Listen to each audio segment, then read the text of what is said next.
The house on Birchwood Crescent had never felt so large.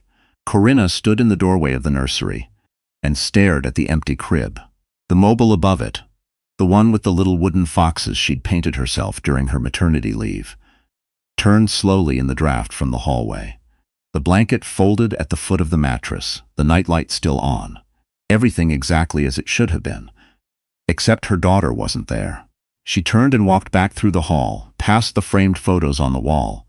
Their wedding in Niagara-on-the-Lake, the sonogram, the Christmas card from 3 years ago, when things had still felt real, and into the kitchen. The coffee maker was still warm. 2 cups on the counter. Hers had lipstick on the rim. The other one was clean. Corinna ADME sat down at the kitchen table and did not cry. She had been doing that a lot lately. Sitting, not crying. She had met Harlan Voss at a fundraising dinner for a children's hospital in Ottawa 7 years ago. He had been standing near the bar with the kind of ease that took money or confidence to manufacture, and she had assumed it was money. She was wrong. He'd introduced himself twice, as if once might not be enough to make an impression, and she had laughed in a way she hadn't in a while. She was 31, newly promoted to senior architect at a firm she'd worked at since graduating from Carleton, and she was exhausted in the particular way that feels like success until you stop moving long enough to notice it. Harlan was charming. That was the word everyone used. Charming. The kind of word that describes a room more than a person. They married 2 years later in a small ceremony outside of Kingston. Her mother cried. His parents flew in from Calgary and stood at the edge of the reception, looking mildly pleased. She had worn her grandmother's earrings and felt for one afternoon like something was finally beginning.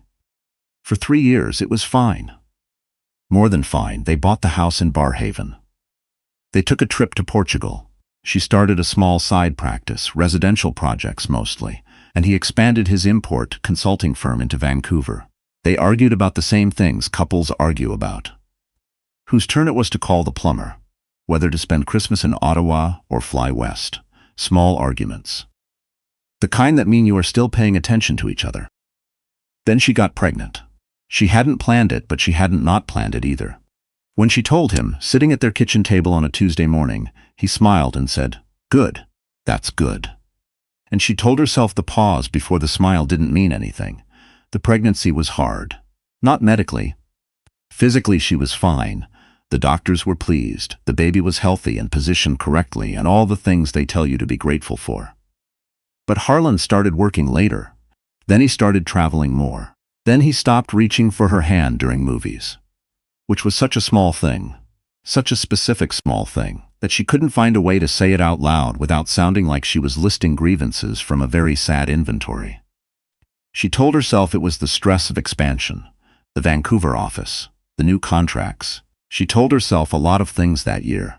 Isla was born on a Thursday in February, during an ice storm that closed half the roads in the city. Harlan had been in Vancouver. He'd booked the earliest flight back, he said. He arrived 11 hours after Isla did, still in his suit jacket, smelling faintly of something floral that wasn't her perfume. He held his daughter for 4 minutes. Corinna counted. Then he excused himself to take a call in the hallway. The months after Isla were the loneliest of Corinna's life, and she had spent a winter semester studying alone in a studio apartment in Montreal, so that was saying something. Her maternity leave was supposed to feel like a gift. Instead, it felt like being removed from everything she understood about herself and placed in a house that was very nice and very quiet and full of someone else's schedule. Harlan was home some nights and not others. He had explanations for all of it. She stopped asking for them not because she believed him, but because asking required energy she was saving for other things, like keeping a newborn alive and not disappearing entirely into the wallpaper. She called her sister, Francine, once a week.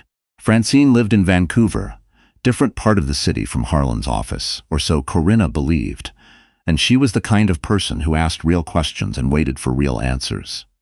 "How are you actually doing?" she'd say, and Corinna would look down at Isla nursing and say, "I don't know. I honestly don't know." "That's allowed," Francine said. "Is it?" "Corinna, you had a baby in a blizzard and your husband flew in after the fact, smelling like someone else. You're allowed to not know things?" Corinna hadn't told her about the smell. She'd only mentioned the flight delay. Francine always knew anyway. She found out about Sabine Leclerc in April, when Isla was 10 weeks old, and Corinna had gotten up at 2 in the morning to feed her and left her phone charging on the kitchen counter.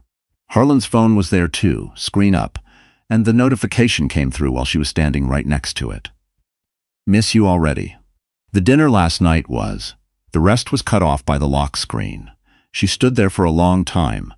Isla made small sounds against her shoulder. The refrigerator hummed. Outside, a light snow was coming down, which was still possible in April in Ottawa, and the street was orange under the sodium lights. She did not unlock his phone. She put Isla down in the nursery, turned on the little Fox mobile, and went back to bed. Harlan was asleep on his side, facing away from her.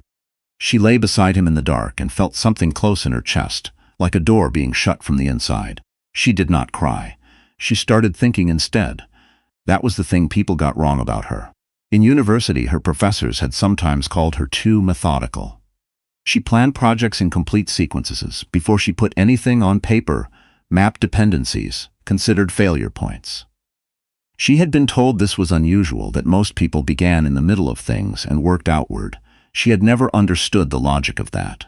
She understood it even less now. Over the next 3 months, while Harlan slept and traveled, and came home with new excuses that sounded like old ones, Corinna gathered information the way she gathered measurements for a building site. Carefully, without announcing what she was building. She found Sabine Leclerc's name on a dinner receipt from a restaurant in Gastown that she discovered in the pocket of a jacket she'd taken to the dry cleaners. She found a second name, a hotel in Vancouver, on a credit card statement she had legitimate access to because they shared an account she'd largely forgotten about. She found a LinkedIn profile. Sabine was 34, worked in marketing for a tech company, had a very professional headshot and a bio that described her as passionate about storytelling. Corinna bookmarked all of it and closed her laptop. She called a lawyer in April, a woman named Claudette Walsh, who came recommended by an architect she'd worked with years ago. Claudette was in her 50s, wore reading glasses on a chain, and had the particular stillness of someone who had heard everything twice and was still paying attention. She sat across from Corinna in her office on Spark Street and listened without interrupting. When Corinna finished, Claudette said, "What do you want?" "I want to protect my daughter, and I want to not lose the house." "That's 2 things. I know, I'm an architect. I always start with 2 things. Claudette almost smiled. "Good. Then let's start there." What followed was the most disciplined performance of Corinna's life. She went back home. She made dinners. She laughed at things Harlan said and asked about the Vancouver office with what she hoped sounded like sincere interest. When he came home from trips, she hugged him at the door and asked how the flights had been. When Isla cried at night, she was the one who got up, but she had been the one getting up for months, so nothing appeared to have changed. Inside, she was building something.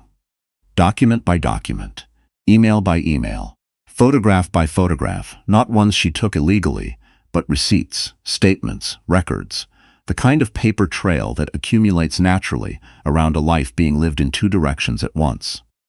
Claudette had a financial investigator she worked with, a quiet man named Elliot Strauss, who wore cardigans and asked very boring-sounding questions that turned out to matter a great deal. Elliot discovered that Harlan had begun, quietly, to restructure his company. Not in ways that were obviously illegal, in ways that were designed to look like normal business operations, while moving assets into a numbered corporation registered in British Columbia, one that Corinna's name did not appear on. "He's building a wall," Claudette said when Elliot presented his findings, "before he walks." Corinna thought about the dinner receipt in the jacket pocket, the hotel name on the statement, the 4 minutes he'd held Isla.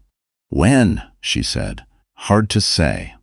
But the structuring has been going on for about 8 months. Isla was 10 months old. She told Harlan she wanted to go back to work part-time in September. He said that was probably a good idea, that she seemed restless. She said she agreed. She went back to the firm and took 2 projects that gave her reasons to need her own accounts, her own professional correspondence, her own paper trail running parallel to everything she was building on the other side. She was methodical about this the way she was methodical about everything. She was also terrified. There was no point pretending otherwise. She lay awake some nights thinking about what happened if she had miscalculated. If Harlan found out what she'd built before she was ready, if the financial records turned out to be incomplete, if a judge decided Isla should spend half her life in a house Corinna couldn't protect her in. She thought about her mother who had raised her, and Francine mostly alone after their father left, and who had done it with a particular kind of stubbornness that looked like strength from a distance, and felt, up close, like someone refusing to admit how cold it was. She understood that now in a way she hadn't before. She called Francine every Sunday. She never said what she was doing. Francine never asked. But one Sunday in November, when the leaves on the oak tree in the backyard had come down, and Isla was pulling herself up along the coffee table and laughing at her own achievement, Francine said, "You sound different lately." "Different how?" "Steadier. Like you found your footing." Corinna watched her daughter hold the edge of the table, wobble, hold again. "I found something," she said. The morning she left, it was a Wednesday in early December. Harlan had flown to Vancouver the night before. Another expansion meeting, another set of clients, another explanation she no longer needed. Isla was asleep in her crib under the Fox Mobile, which turned slowly in the heated air. The house was quiet in the specific way it was quiet when it was only the two of them, mother and daughter, and Corinna felt, in that moment, something that surprised her. Calm. Not happiness. Not yet. Just calm. She had arranged everything over the previous 3 weeks. Francine had a spare room. The movers were coming at 9, professional, bonded, booked under her sister's name on the recommendation of Claudette's office. She had packed Isla's things first, 2 nights ago, slowly and silently after Harlan had gone to sleep, storing boxes in the back of her car. She had taken nothing that wasn't hers. She had taken nothing she couldn't account for. She had left the furniture, the art on the walls, the dish set they'd bought at the market in Lisbon. She took Isla's mobile. She wrote a letter. Not an emotional one, not an accusatory one. 1 paragraph. She was taking Isla. She had retained counsel. Any communication should go through Claudette Walsh at the firm on Spark Street. She placed it on the kitchen counter next to the coffee maker. Then she bundled Isla into her snowsuit, the one with the ears on the hood, the one that made her look like a small bear, and carried her out to the car in the cold December morning, and drove away from the house on Birchwood Crescent without looking in the rearview mirror. Harlan came home 2 days later.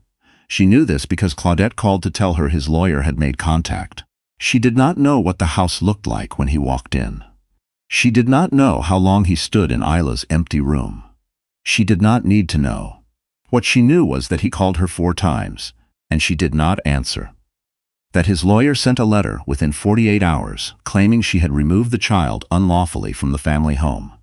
That Claudette sent a response the following morning, 26 pages, with attachments. The attachments included the hotel receipts, the restaurant in Gastown, the messages Harlan had sent from his work email, which had been admissible, Claudette explained, because the account was registered to a company device he'd expensed through the joint corporation they still technically co-owned.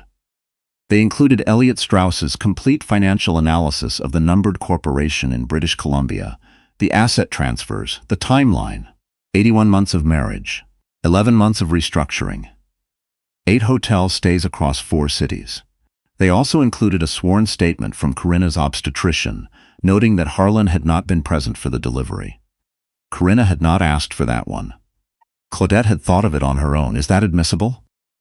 Corinna had asked when Claudette showed it to her. It's not about admissibility, Claudette said. It's about establishing pattern. It's about telling the court who this man is before he gets to tell them who he wants them to think he is. The custody hearing was set for February.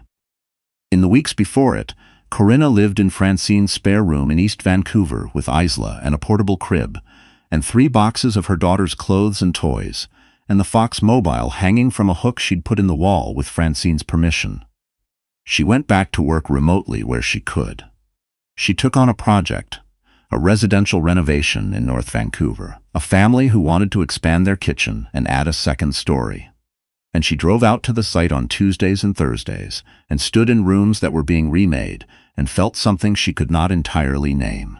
She felt it most acutely on a Tuesday in January, standing in a half-demolished kitchen with the exterior wall cut open to the sky, the framing exposed, the bones of the house visible. The contractor, A man named Malcolm Reeves, who'd been doing this for 30 years and had the hands to prove it, stood beside her, pointing out where the old plumbing ran. "People always think the hard part is the new stuff," he said. "The addition, the design. But the hard part is always the existing. You have to know what you're dealing with before you know what you can build." She looked at the open wall, the cut beams, the cold light coming through. "Yes," she said. "I know." The hearing lasted 3 days. Harlan's lawyer, a man named Callum Devereaux, silver-haired, expensive, with the particular confidence of someone who had won many rooms, argued that Corinna had abducted Isla from the family home, that she had acted unilaterally, without consent, in a manner designed to disadvantage his client in the proceedings, that Harlan was a committed father who had been blindsided by a wife who had secretly been planning this for months. All of that was technically accurate. Claudette let him finish. Then she stood up. She presented the financial documents first. The numbered corporation, the asset timeline, the transfers that had begun before Isla was born and accelerated in the months following. She called Elliot Strauss as a witness, and he explained, in his careful, cardigan-wearing way, what the documents showed, that Harlan Voss had been methodically moving assets away from the joint estate for the better part of a year, that the structure he'd created would have left Corinna without access to the majority of the family's shared wealth in the event of a divorce proceeding she had not yet initiated. Devereaux objected twice. The judge, a woman in her 60s named Justice Bergeron, who had the air of someone who had heard everything twice and found it moderately less interesting the second time, overruled both objections and asked Elliot to continue. Then Claudette presented the communications, the hotel receipts, the restaurant in Gastown, the work emails. She did not name Sabine Leclerc by name in the proceedings. That was not the point. The point was the pattern. The point was the timeline against the timeline of Isla's birth and infancy. The point was that Harlan Voss had spent the first year of his daughter's life doing things he had hidden from her mother, while her mother got up at 2 in the morning alone and went to work and built, quietly and carefully, the documentation of a life she had not chosen. She called Corinna's obstetrician last. The testimony was brief. Harlan had not been present at the birth. He had arrived 11 hours later. He had left after 4 minutes to take a phone call. The doctor did not say this as an accusation. She said it the way a doctor says things, in the language of record-keeping, of what had been observed and noted. Harlan's jaw tightened. Corinna watched him from across the room and felt nothing that surprised her. Justice Bergeron delivered her decision in early March. Primary residence with Corinna. Scheduled access for Harlan. Supervised during a 6-month transitional period given the financial misconduct finding. The Barhaven House, to be included in the asset division, which would proceed to a separate financial hearing. A restraining clause preventing further transfer or restructuring of business assets pending that hearing. Devereaux was already on his feet before the decision was finished, already leaning toward Harlan, already managing the moment the way expensive lawyers manage things. Corinna sat very still. Claudette put a hand on her arm briefly. Not a hug, not a statement, just a hand. Then she gathered her files. Outside in the hallway, Francine was waiting. She'd taken the morning off work and driven down from East Vancouver, and was standing near the window, with her coat still on, and a coffee she hadn't touched. When she saw Corinna come through the door, she searched her face. Corinna nodded. Francine let out a breath she'd been holding for months. There were things Corinna hadn't expected. She hadn't expected how long it would take to feel like herself again. She'd assumed there would be a moment, the decision, or the day she signed the lease on the apartment in Kitsilano, or the first night she slept somewhere that was entirely and only hers. When something would click back into place. When she would feel recovered. It didn't work like that. What happened instead was slower. Isla started walking in March, in Francine's living room, careening between the couch and the coffee table with the utter fearlessness of someone who had not yet fully understood the concept of falling. Corinna would watch her and think, there it is. There's what I was protecting. Not the house on Birchwood Crescent, not the accounts, not the years. These 11 steps, this laugh. She took the Kitsilano apartment in May. 2nd floor, east-facing, with a bay window that caught the morning light in a way that made her stand in front of it with her coffee before she was fully awake. She put the Fox mobile in Isla's room on a proper hook. She painted the nursery a color called Quiet Harbor, which was a deep teal that turned almost gray in the evening, and which she had chosen without asking anyone's opinion. She took on more projects. In June, she got a referral from Malcolm Reeves. A commercial space in Yaletown, a small restaurant conversion, the kind of project she hadn't done since before Isla. She drove to the site on a warm morning and stood in the empty space and thought about structure, about what the bones of something could support, about what could be added and what had to be stripped back before you could know. She was 38 years old. She had a daughter who had just learned to walk and a window that caught the morning light, and a lawyer who had thought of the obstetrician's statement on her own. She had built the thing she was standing in. That was enough to start with. That was, she thought, more than enough.